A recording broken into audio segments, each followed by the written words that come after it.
Hey everybody, this is Steven. And this is Scooby. Welcome to yet another episode of The Feedback, where Steven and I bring each other some music and listen to it and analyze it and give our thoughts, and then branch off into wherever our ADHD riddled minds take us. As per usual, I will discuss beverages. I only have two today. I've been scaling back a little bit, mostly because I had to leave my beer at my apartment, which, whatever. Like, I'll, I'll get back to it. I don't need beer to live. So today I actually have a sparkling melon soda that I bought at an Asian market when I was in Nashville the other week. I haven't opened it yet, and I'm very curious to see how it tastes. I also have water because water is very important. But a Water melon, is life. that's right, nectar of the gods, it is called. Some It's true. places. All right, I'm gonna take a It's sip of true. this melon soda real quick. 10 out Oh, of 10, one sip. dude, actually, yeah, I love honeydew. Anything honeydew flavored is my jam. Mm-hmm. So this is right up my alley. Though I do have to Nice. say, it does have both excessive calories and excessive sugar warnings, blatantly, very largely on the can. As a good proper soda should tell you that you're dying from enjoying this drink. Honestly, yeah. Just like my favorite boba tea flavor is honeydew milk tea. So Interesting. those are that's my fruit flavor of choice, and those are the beverages I have tonight. Steven, what beverages do you have, and what song have you brought for us to listen to? We'll start with the beverages. As norm, I brought myself some water today. I'm only with two as well, but instead of having a soda, I've got my pink lemonade boardwalk because it's the last one I got. Oof. Well, that's the last of the summer beverages. You got to move into the fall. It's What true. is there? Pumpkin ale, Oktoberfest beers, I don't all go that too stuff. crazy for those. That's not really my thing. I might actually skip over a lot of those. The only thing that I do like is that a lot more places will come out with stouts, and I do enjoy a good stout every now and again. Okay. No, I am very much a light beer guy and a fruity beer guy, so those are Mm, those are where I'm at. gotcha. That makes sense too. I like those in the summertime. Those are Yes. like the nice flavors, like the nice citrusy ones, and the nice lighter fruit ones, like you mentioned yourself. But yeah, enough about drinks. Let's talk about the music. What we're really here for. So, That's right. as I told you a little bit earlier before we started the recording, we were talking about some stuff, catching up as friends do, because as you've mentioned before, we are friends. We are not just two people that came together for the sole purpose of this. Correct. Because I don't think it would have gone that well if we were, but I digress. But the last time we were out hanging out together, we were discussing music and songs and things of that nature. Because go figure, we like that stuff. We talk about it both on recording and off. But we talked about mashups and collaborations and features and things of that nature and uncanny ones. And the one that I brought up that you were unfamiliar with is Set Your Goals, featuring Hayley Williams. The song is The Few That Remain, and that's what we're going to listen to today. Okay. Yeah. Set Your Goals is a band that I am aware of, but I don't know that I've heard anything by them unless yeah, I feel like they were probably on some of those Punk Goes albums, so I may have heard a song here and there, likely a cover, if I did. I would agree. I think that's possible. You might know some songs off Mutiny, which is their first album. And if not, this is your homework to go listen to them now. And if not, don't Mhm. worry, because they will be on the playlist that we talked about making per songs. Oh, hell yeah. Excuse me. So we'll put some older stuff on there too, so this way you can kind of hear where they were before, because I do like a lot of songs from Mutiny. But the album that we're listening to today is their sophomore album. It was pretty well received. It peaked 65 on the Billboard 200, which is pretty good for a pop punk album. I didn't mention that earlier. They are pop punk. Oh, this song's from 2009. I don't know if I said that yet, but I want to now, really quickly. The members of the band are lead vocals Matt Wilson, lead vocals, guitar, and keyboard Jordan Brown. Mike Ambrose is drums and all percussion. I don't know if, how much more there is besides that. Anywho, Joe Saucedo, who does bass and backing vocals. Um, Adelio Flores Jr., I think that's his, Audelio, rhythm guitar and unclean vocals. And Daniel Carrer, who does lead guitar and backing vocals as well. The album that we're listening to, that this came from, was This Will Be the Death of Us. And the reason why I'm bringing that up is the producer for this was Mike Green, who also produced Paramore's second album, I believe, or no, maybe their first album. And it was their first album, so I'm wondering if that was the connection on how Hayley Williams got linked into this, because I don't know how Hayley got brought into this, but I'm really glad that she was added. It's one of those things that you, if I didn't tell you that she was on this and you were listening to the song, you wouldn't have at any point expected her to come in. Okay. And when she does come in, she kind of takes command in a way that not a lot of features do, and I really like it. They were on Punk Goes Crunk, by the way. I'm looking at it right now. They covered Put Your Hood Up by There it Little is. John. Yeah. They also are on Punk Goes Acoustic a couple times, but I mean, whatever. That's just their songs acoustically. Don't get me wrong, it's still good, but like, usually I don't listen to pop punk because I want to hear an acoustic version of whatever they're playing. I mean, maybe I'm alone in that. Sorry, I don't care. There are some songs where I'd be like interested to hear what it sounds like acoustic, but Also, just a really quick, silly thing. So, like, I like to read the Wikipedia sometimes and see if there's new things that I don't know about artists, or if there's an artist that I'm familiar with their music, but maybe not the person as much. I'll look them up to kind of get a little more fun facts to throw out there to enrich in the episode. But one of the funniest things that I've seen while skimming through, it says here on May 1st in 2009, which is like a month before this came out. This album came out in July of 2009. The band performed as Set Your Grolls, and they performed covers of Nirvana and Foo Fighters songs. hey, Which I think is like perfect. But yeah, so you mentioned your familiarity, or lack thereof, I should say, maybe, with Set Your Goals.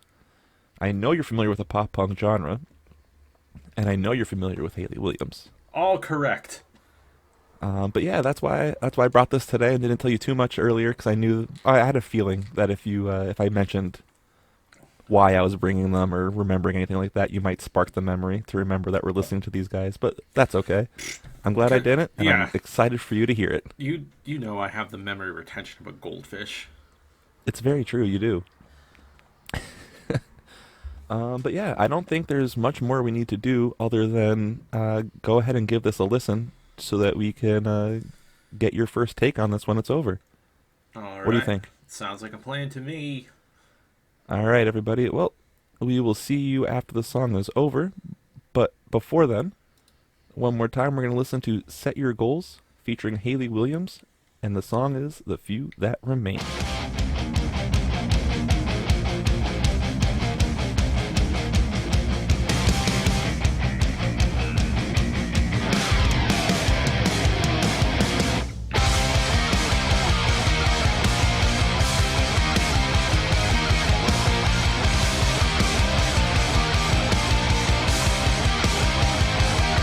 Come on and break down and show us who you are. Memorable first impressions only get you far.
Is it cool if I get in on this here? Hell yeah! Dude, go for it! All right, let's say!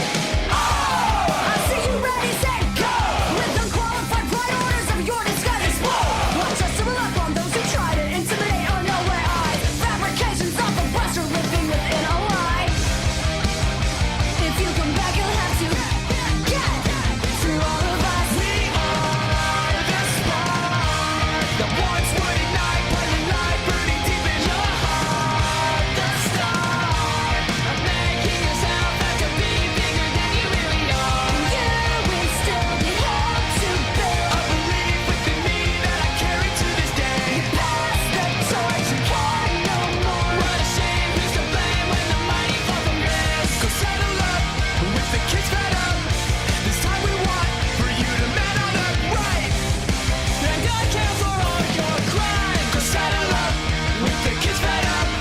This time we want for you to man on up right now. I want you to say it. I want to know why you want me to this and you hate it. Just why? But you don't know why. Such an elusive, guileful, meaningless sham. Come on and break down. Come on and break down. Come on and break down. Come on and break down. Come on, break down. Break down. Break down. Who's to blame? Take the shame. Now when the mighty fall from grace. All right. So, I'm going to go ahead and just give you the floor if you're ready for it. What do you think?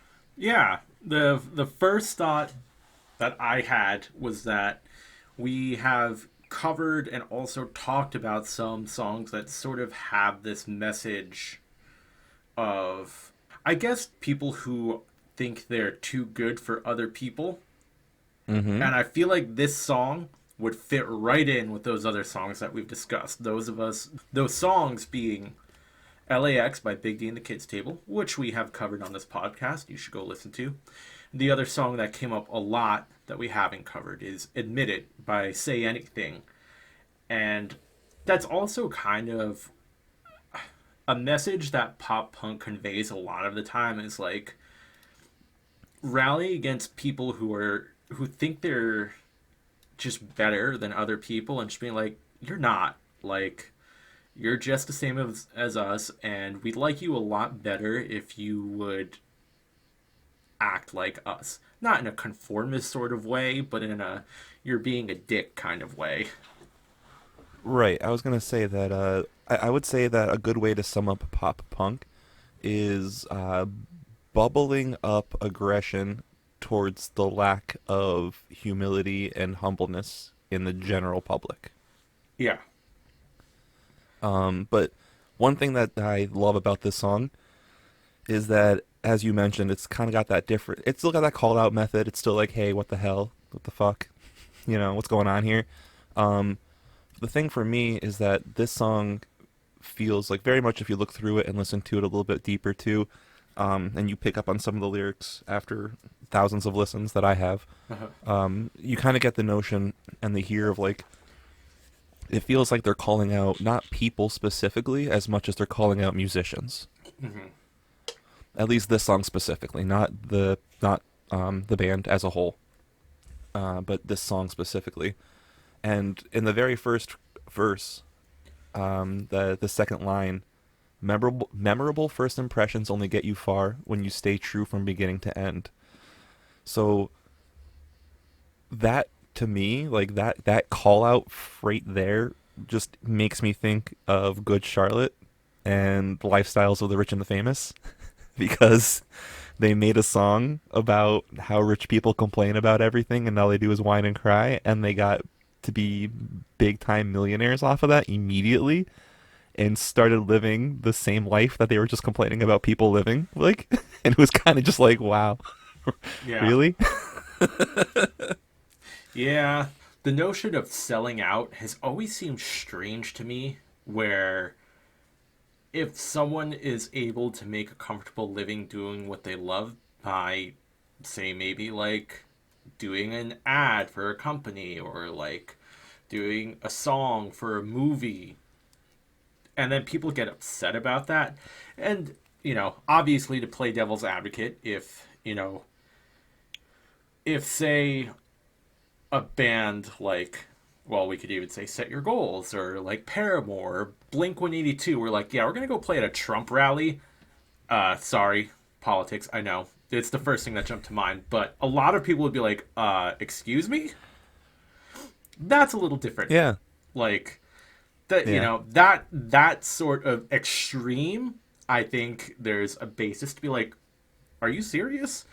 But if someone were to, and this is the example I always use just because I love Wendy's, if some band were to put their song in a Wendy's commercial, I'd be like, hell yeah, I love Wendy's and I love that band. This is great. My two favorite things that are completely unrelated just collabed for the best moment of my life. Yeah. I would agree with you. I would agree that, like, selling out to an extent, like, in that aspect, yes. But, like, that's why I specifically wanted to make sure I made a comment about that Good Charlotte song, because it's different to me if you're going to write a whole, literally an anthem, which I'm pretty sure was what it was called. If not, they had a song called The Anthem. Yep, that was the first song on the album. Like That's a what it lot was. of pop punk bands, but yeah. They wrote a whole song talking about how people complain about being rich and like you wanted this. They were rich and famous, quote unquote, because that, to me, rich and famous means like you want the limelight. It makes me think of immediately like the Kardashians or the entire cast of the OC, Right. Yeah. or not the OC. Sorry, No, that's a valid call out, but continue. but that was more of a show that was wasn't that one. That was the one that was more scripted, right? Probably, yeah. I'm thinking of the ones like The Hills and Laguna Beach. Those are the two okay. that I was thinking More of. reality where they're like, TV. Yeah, okay. right, where they were literally just following extremely rich kids around that lived in the extremely rich Silicon Valley because they had extremely rich parents. Right. That's what I'm saying. Like those people. Like that's what it makes me think of. And like when they say rich and famous, quote unquote. But like that and then calling that out specifically because Good Charlotte immediately bit on the limelight and went after it hard. But then they were like, they got a lot of backlash for, like you said, quote unquote, selling out when you're in the pop punk world. And the pop punk world was always against those kind of things. So I think Good Charlotte got a way more flack because they chose to be a pop punk band that then wanted limelight and attention and then try to reel it back in and still be a band that was sending a message. Yeah. And I get that. But like I think that's what it was. You know, like it would have been different if they still had like a heavy pop sound. Or like if they had, like, for lack of a better person to compare it to right now, how Taylor Swift started off with country and had a very country sounding album, but also that was a very pop sounding country album, not just a country like folk twang album, which is why she made the transition into pop so easily, right? Yeah.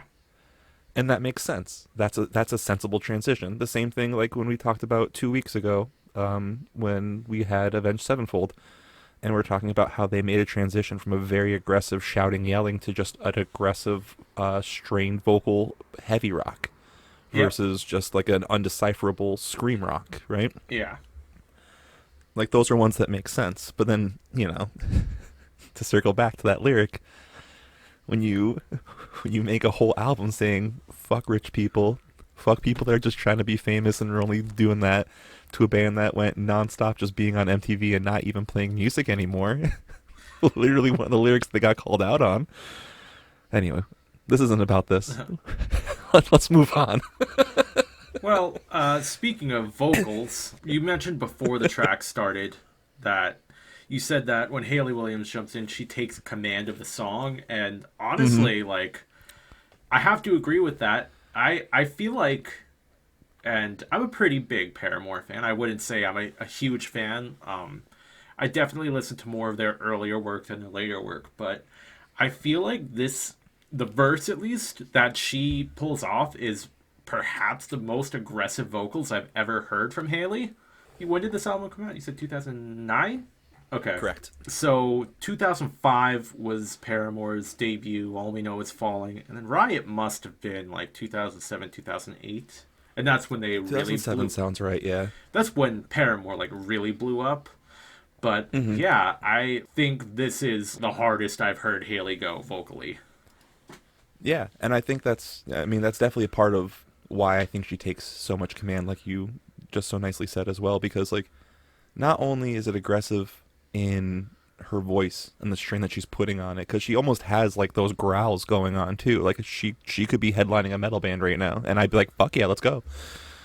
I think you knew that before though, because I kind of get fanboy. But anywho, not only that, just I want to lyrically, like you mentioned, I want to talk about like what she does with the way that they wrote it. Like these are very complex too. These aren't like the words that they're choosing, right? Because they're singing, they're almost rapping, and I don't want to say that in the terms of like No, but it's very rhythmic and like the right. way that the cadence, because these are multisyllabic words.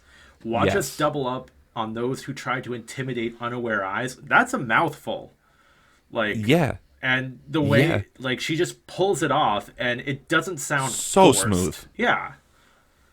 and with unqualified pride, orders to disguise, explode.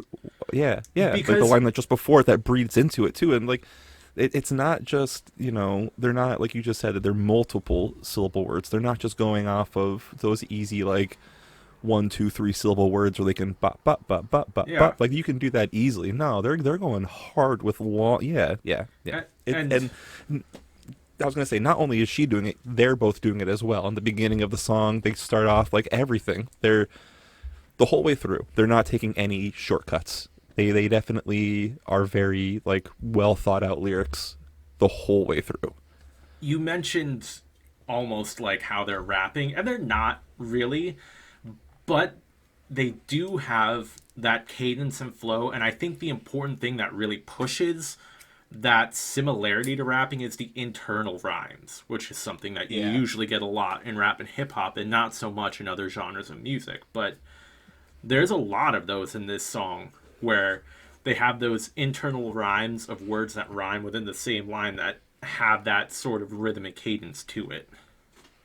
Yeah, and I think that it's a nice little cross in genre because of that. Because like you mentioned, you don't normally hear that in any other genre, or it's much less frequent. Very, very, very infrequent, I guess you can say, is a good way to say that. Yeah. Even the way she comes in on this part too, like I always thought it was funny where she's like, "Hey, whoa, hang on, can I say something real quick?" I always thought that was hilarious because like it really sounds like she's cutting him off mid verse, and he's instead of being pissed off about it, he's like, "You know what? Yeah, what do you got?" Hell yeah, go for it. Literally, Yeah. which is awesome. For me, this song still, like we've discussed this before a little bit when we let you know, like we do this late at night, not like 11, 12 o'clock at night. Sometimes it gets a little bit late, but I mean we listen to this at 9 o'clock, maybe 9:15, but every time I hear this song, it gets my blood pumping. Like I want to dance, I want a two-step, I want to be in the middle of a pit, Yep. I don't know what it is. I mean, I know what it is. It's very well written. It has that nice, like, fast-paced, like, wanna-dance beat, but not too fast where you can't keep yourself in a good rhythm. Yeah, it's got everything you'd want from a pop-punk hit, in my opinion. I think it's very on the nose for that, like, late 2000s sound where pop-punk kind of, like, apexed. Or at least for me it did. Yeah, I mean it's got that more because I agree with that, and it kind of depends what flavor you prefer your pop punk to be, because Fair. there's the kind of like silly toilet humor pop punk that kind of is what started everything off, like you know your Green Days and your Blink 182s, how Green Day literally had an album called Dookie, and then you have Yep. Blink 182 singing about how they want to fuck dogs and parents, anything that moves. And then It's Like, Labor Day, and my parent just ate. My yeah, grandpa just ate 7 fucking hot dogs. right. And then it kind of advanced from there to like more serious topics, but then it was just kind of like angst, like, Right. just a lot of angst and girls don't like me and I'm sad and my friends are cool so it doesn't matter. And then True. it moved on to sort of what we have here, which is like we can talk about more serious topics while remaining in this genre of music. Yeah, it was nice because it had that opportunity where it was like, we have actual substance, not just sound. We're not just trying to fire people up with like, fuck that guy, let's go fight him together because he sucks and we like pizza and this is our town and we're all friends. No, no, it was, hey, let's. They still said, Haley even ends it. If you come back, you'll have to get through all of us. That's that same like, there's a strength in numbers, there's a strength with us, and like, not just in the sense of like, we're a group of people that you can't mess with because we're really good friends. No, we're similar minded people that are very different because you can even hear that in the different ranges that they're singing in too. The two guys that are singing, one has more of that like, one more high, one's a little more low, and then Haley comes in as a female lead and is very very low and aggressive with the growls and talking about like every one of us is not allowing you to just bounce around and do whatever you need to do to benefit off of us. You need to give us one of the lines was on the at the end it's called the outro, but it starts off with "Go settle up with the kids fed up." That just makes me that line is just makes me think like the kids are that listen to you, that grew up listening to you and your sound used to he said he used to hold on to every word they said earlier, and like everything meant so much and it was like awesome, and it really hit what they needed to hear, and it was like that person that they needed in their life or that friend they needed, that voice. And now they're coming out here and they're not even singing anymore, and you used to be what I needed and now you're just saying words because you put out an album. So like where did the heart and soul come from? I really like that it still has that like message of being who you're supposed to be, unapologetically, So, and that's like punk at its source. I mean, and this can be applied to any artist that you admire, because this is kind of actually making me think of what I had been seeing and hearing about, of all people, recently. Justin Timberlake had been on tour in Europe, and yeah, he would just shuffle around on stage. He's wearing like a hoodie and sunglasses, and he would sing like 3 words into the microphone and then just hold it out to the crowd. And Yikes. yeah, So didn't I hear something about health related with that? I don't. I'm pretty sure he's an alcoholic now because he's been arrested for DUI a couple times. But So I was gonna say the yeah, one thing that I did find extraordinarily hilarious was when he got pulled over and the cop was so young, the cop didn't know who he was, and he was trying to like famous himself out of a DUI because he was getting pulled over for a DUI, and he was quoted as saying, "You're gonna ruin the tour." And the cop said, "What tour?" And he like muttered under his breath, "The world tour."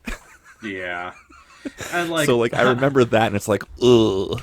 I don't want to on anyone for their health problems and their addictions or anything, but this is the sort of thing, a different genre, but this is the sort of thing that they're talking about in this song. Like, people grew up admiring Justin Timberlake, and, it's a world tour, so he's going to places where he doesn't play often, where this might be the only chance these people ever get to see him live. Right, And he does this. And right. that's the sort of thing where that will ruin your fandom, where people will be like, I was so excited to go see my favorite artist, and they put in 2% effort, and now I just don't care anymore. I feel like I noticed that happens a lot more now when it's towards the tail end of tours, and sometimes maybe older artists as well, because I feel like I've seen a band that played a show early on and then at the same tour circled back to, like, I went down to New York City and saw them play, and then like 3 months later they circled back and they were playing in Albany. So I was like, oh, I'll just go see them. They're very close by. And I don't care that it's the second time that I'm seeing them, because this time it's at like a much smaller venue. And it felt the same way. It felt like when I saw them earlier on, they were singing more of the song and they were more of a part of it. But then when we were seeing them play in a venue that only had like a tenth of the people, they were kind of phoning it in and like putting the microphone out in the crowd. I'm like, guys, there's only 100 of, or there's only 30 of us here, maybe. And you guys want us to sing? We were at a show where there was like 300 of us, and you could hear us screaming over you, and you didn't want us to sing because you just kept singing. So which one is it? Right. Yeah. So I will say that. And then I do want to just quickly call out that I will say, very like sipping the tea lightly. I'm not trying to say that this is a legitimate thing or not, but they did come out and say that after completing his tour, he revealed that he was diagnosed with Lyme disease, and using that as an explanation for his relentless, debilitating symptoms that would cause him to not do full parts of the act. But I have to, like, I don't want to be that person. I don't care if I get hate for it for saying this, but I'm going to say it anyway. If you knew that you had Lyme disease and that it was affecting your ability to do your shows as they were happening, you should have said that at that time. Or if you knew before the tour started, you should have said, hey guys, I'm going to do what I can and try to do it anyway. I mean, I know that there's artists that'll go out there and they'll sit down sometimes to catch their breath because they're out of breath doing it, but I want those human moments. Yeah. Because that's going to make me say, ah, shit, they really are going through something, but they're still trying to give their all. That's amazing. Don't phone it in. Right. I mean, we've talked about it before. I've told you I went to see Mick Jagger. He is 70-something years old, and he still will dance the entire stage, the entire night. I can't confirm or deny that he's using his own singing at this point, but he talks between songs, so they at least turn his mic on then. Yeah, and then... but he dances nonstop. Yeah, look at the Foo Fighters. They go out there and they'll play 3.5, 4 hour sets. No opening act. They'll just go out there and fucking go for it. So yeah, and then I know that there's been people that have gone through stuff, artists, and as soon as they had, oh hey, this is going on, I apologize, I'm sorry. They've canceled shows and gone back later or postponed them or something. Like, anything could have been better than just literally phoning it in because they think as an artist that you just want them to just be there. Like, no, I don't want you just being there and pretending. I'm being there. Yeah. I was never a big fan of the microphone out method. Like, if we're singing your songs, we can hear each other singing already. But all of us still paid to hear you do the song. I didn't pay to hear everyone around me sing because I can hear them. That's fine. But you're way louder. That's why you have the microphone. Yeah. And I mean, there are so many examples in both directions. We just talked about JT. There was Louis Capaldi, who suffers from Tourette's. He was playing, I think it was like Glastonbury, which is like one of the hugest, I think it's a festival, and I'm not sure if he was headlining or it was one of the top slots, but he was physically struggling singing his top hits, and you could tell he was super upset. And the crowd was singing, and he was like, thank you guys. After this, I'm going to go away for a little while because I have to take care of myself. And he did, I think earlier this year is when he started performing again. So he took like a 2-year break, just being like, I have to take care of myself. That's awesome. And then, of course... That's really awesome to just, be that self-aware and then show it. Yeah, and then there, an example of older artists, like you mentioned the Stones. Bruce Springsteen does the same thing. We'll go out there and play for 3-4 hours, and he's got to be 70-something at this point. I will always use examples of bands from around here. The Menzingers always come back and play a Ho-Town show every December. Motionless in White will always come back and do huge hometown shows. So, it's nice that these bands are like, yeah, I still remember where I came from, and I know that when I go back home, it's going to be a huge thing, and that's fucking awesome for me and for the fans. Right. No, exactly, and that's kind of what you want them to do as you wouldn't say paying tribute back to them, or just like saying thank you to all the people that came to watch you when you were growing, right? Yeah. because they used to play the Italian Citizens Club in Pittston, and there'd be like 300 people there, which is like a sold out show. I wouldn't say 300. That might be doing it a little bit because I was like, you know, but you're in the upper hundreds. Yeah. And like all these people are there and they're there to see them because like how many times can you see them in a venue that close where you can literally like look at their face, they'd grab you, you know what I mean? Like you Right. can interact with them. You don't get that forever. And now they're at a point where you can't even get that close to them when they're on their stages because of the way that the stages are set up. Yeah. Right? Like so yeah, like I think it's awesome, and I think it's always crazy too that they will literally sell out as much as you can sell out an open air venue as Montage Mountain is to like for them. And Yeah. to me, I maybe it's just because like we just said, like we watched them growing up and we were around them so much, but like it's a small town band still to my mind, even though they're not anymore at all. Yeah. So kudos to those guys. Yeah, Just they're- throwing that out there. They are a good example of who this song is not about. Agreed. Yeah, agreed wholeheartedly. Like I would, something I would love to see, and like I would honestly drive to go see this if it were like if they did it, was like get some of their old members together again and put them together because I know a lot of them are still in the area because they all grew up there. So when they stopped playing with the band, they moved back home because it was small town. And you know what's really fun about that? Most of the people that were there that still live in those small towns were so old that they don't even know who the hell they are, and they love it. Yeah. Because that's usually why they dropped doing what they were doing, because they just didn't want to do that anymore. They didn't want that lifestyle anymore, and they wanted to take a break, or they didn't want to do it at all, period. And they said today, oh, I had my fun, I'm going to go do something different. I have to imagine that would be me at some point. Like, if I ever managed to become, like, a famous musician, eventually I'd be like, look, this is too much for me, man. This was fun for the first few years, but I'm good. Yeah. Who knows, though? I Maybe I would become drunk with power. I don't see it in you. Nah, I don't either. It feels like it's one of those things where it can become exhausting. Oh, Right? yeah. So I get it. I get wanting to step away from that kind of thing after, you know, any amount of time at all that you did it with. Like, good for you guys. But more about set your goals is I would definitely say check out Mutiny, like we talked about earlier. I definitely think you should check out the whole album. This Will Be the Death of Us. If for some reason you're still listening to us and you haven't checked out Paramore, you should. You're crazy if you haven't. So that's two. Is this technically a repeat artist since we've had Hayley Williams on the podcast twice, though not actually a Paramore song yet? I don't know. Because, I mean, I would say that the first time it technically was a Paramore song, even though it was just her vocals. They did True. use some parts of the Paramore song as well. This is true.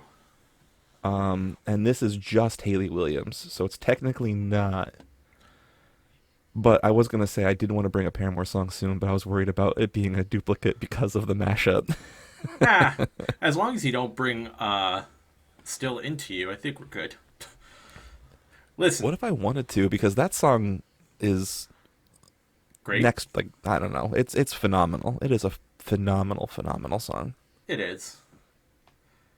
It just really, like, it really showcases, like, I just want to say this too, which is a great way to call it back, that episode with Dance Haley Dance, you're hearing her high range and how powerful her vocals are that way. And now we're hearing her again, and we haven't listened to a whole song by her yet, and we're hearing her low range and her True. aggressive side. So, like, one thing I will be completely, transparent with is I did know about her solo career, but never really looked into it. And because of me bringing this, or remembering that this song existed, I started listening to her solo stuff again. Well, not again. I started listening to her solo stuff. Mhm. And then because I brought the episode today, I started listening to it again. That's what I meant to say. So I'm familiar with her first album a little bit that she came out, Petals for Armor. But she actually just released a brand new album as of this recording 2 days ago. Oh, it was only. I was like, it's got to be very recent. I didn't know it was Yeah. that recent though. But yeah. Yeah, the 28th of August of this year she dropped, which I have to say the album title is very much Fall Out Boy / Panic at the Disco. Oh yeah. So I'll butcher it if Ego I say Death it. at a bachelorette party. Yep. Yeah. That's a very like 2007 Title. pop Yeah. punk album. Title. Now, I don't know about the sound yet. I haven't listened to the sound. Pedals for Armor is really good. It's broken up as 3 discs, but there's a total of 5 songs on each disc. So there's 15 total songs. And the more I listen to it, and I want to give it a better appreciation of listening to each disc a couple of times and then going to the next. But it feels like it's like you're going through different phases with her. Like disc 1 is one, disc 2 is another, and disc 3 is a third. And the only way I can really be positive of that is listening to just those 5 songs to see if those like have a completion, or like if they come, you know what I mean? Like they kind of, there's enough of a message there where you don't need it to continue, but like the sound does. Because I normally listen to the songs, I'll put it on and I'll walk away, and whatever comes on, comes on. So I don't necessarily always remember the names of the titles that are on. So that's why I need to go through and like scrutinize through it. So look for a Hayley Williams song potentially before a Paramore song. Okay. And that will be good because honestly, I have not listened to Hayley's solo work either. So I won't say anything other than what I said now, Yeah. because I don't want you to have too much of any foresight into her solo work. Gotcha. I think you'll be pleasantly surprised. Okay. I'm sure I will. But yeah, so I would say for those of you listening, other than Scoobs, go check out her solo work as well as her Paramore work, because yeah, it's all really good, and I need to check out the new album too. I think that was all I had for Set Your Goals and Paramore. What about you? They're a band that like kind of flew under my radar, and there are a couple bands like from around this time and this era that I never really checked out. Set Your Goals is one. All Time Low is another that I know a lot of people were way into, and I was just like, I know about them. So maybe when I jump back into like my pop punk shoes, which as we've discussed on this podcast, we kind of go through phases with what we're listening to. Right now, judging by what we just recorded 2 days ago, I'm still in my like chiptune rock era, so that'll probably last a little while longer. But when I move on, if I delve back into pop punk, it might be good for me to check out new stuff, which, as again we've also discussed, is something I have a problem doing a lot of the time. And by we all new, do. I mean new old stuff, because like this is from 2009. It's not new, Right. but it'll be new to me. Right. Well, I think the best way to do that is when you get into like if you're listening to, now that you know what they kind of sound like in 2009, maybe check out something from 2006. They don't change their sound up too much, which is really nice. But their messaging is like, I don't know. They're really good. I really can't say anything about them that I can encapsulate right now to kind of give them a good reason to listen to them, other than I'm telling you to, and you should listen to me. No, I'm just kidding. But they do have 3 total albums out, and there are great songs on all 3. I can't remember a bunch about Burning at Both Ends right now, because it's been a while since I listened to them. Full disclosure, that came out in 2011, and that was their last album. I think they're on hiatus. I don't think they're done. I saw something where it said, in 2015, they announced that they're reforming their lineup. And they did some shows in 2016, but I don't know what else they did other than be a support, like a opening band for Good Charlotte on their U.S. tour that happened whenever that did. That was 2016.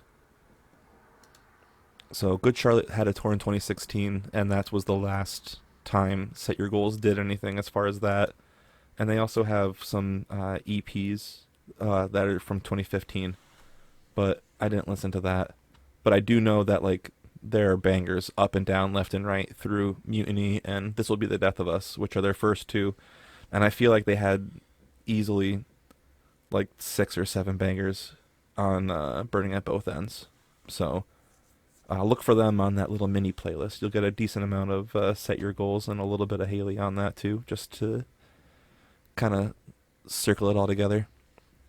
All right, sounds good to me. But yeah, that'll be our episode, I think. Yeah. I believe so. Cool. Well, if that's the case, then I think you should go right ahead and listen to me tell you about the social media that you can find us on right now, please. That's right, because important, long-winded information and ADHD don't mix.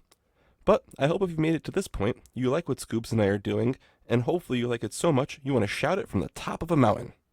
But it would be a whole lot more helpful if you told your friends about us instead. Word of mouth or listening with someone is our favorite, but social media is also great, and you can interact with us there too.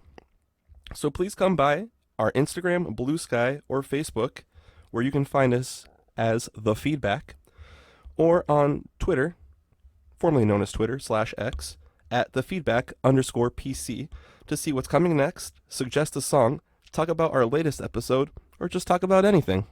All right, and now that you have hopefully gone and done all of the social media things, like, comment, subscribe, etc., I first want to read this post that just popped up on my Facebook because I feel like it is apropos to what we're talking about today. Berwin Tubes tweeted, "When I was 13, I thought I had a genuine shot with Avril Lavigne if I could just get my kickflip down." Yeah, still working on it. That's awesome. Gotta say, Avril Lavigne is, I think she's like 40 now, and she still looks amazing, and she still sounds great. So, you never know. Shoot your shot. She's divorced both Derek Whibley and Chad Kroeger, so... Oh, I was going to say, I thought she was married to Chad Kroeger. Nah, they have divorced, so... I didn't know that her and Sum 41 Derek dude, I didn't know that they got married. I knew they were together, but I didn't know they got married. Yeah, so, I mean, third time's the charm. Shoot your shot, you know? Get that kickflip down, into bro. her heart. And also, as Steven was so kind enough to point out off the record last week I forgot to shout out Exile, the artist who does our intro and outro music. The song is called Egg, and you should definitely go check it out wherever you can find music.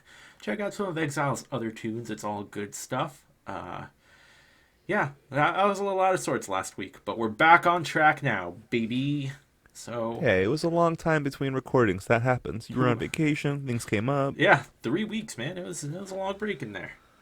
I'm proud of us for just getting through it kind of smoothly, to be honest. We didn't have that many mess ups. We usually have worse starts when we do a few shows together than Yeah. after having 3 weeks off. This So is if that's true. the only thing we forgot, that's pretty okay. Yeah, and you even got a special episode out of the deal, guys.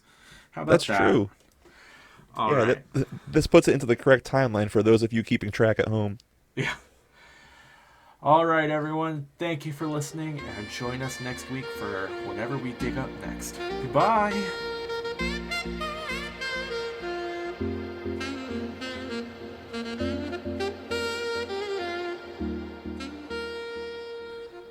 We were talking about D&D at some point. We were talking about Chinese food. And my favorite thing about a Chinese restaurant, for me, is how good their tea is. If they sell like those Oh, yeah. plastic quart containers of brewed tea themselves, Yes. like, if you don't have that on your menu, I'm already judging you. And if you do have it on your menu and it's not good, I am super duper judging you. You know, And I don't know if that's appropriate or not, but I am. well, this is like a kind of like a dark horse pick, but you know what I always really like in a Chinese restaurant? What's Their- that? Their wings, because they throw it in the same fryer where they fried everything else, and like, I don't know, it feels like the wings just absorb so much of the different flavors of everything that they throw in there.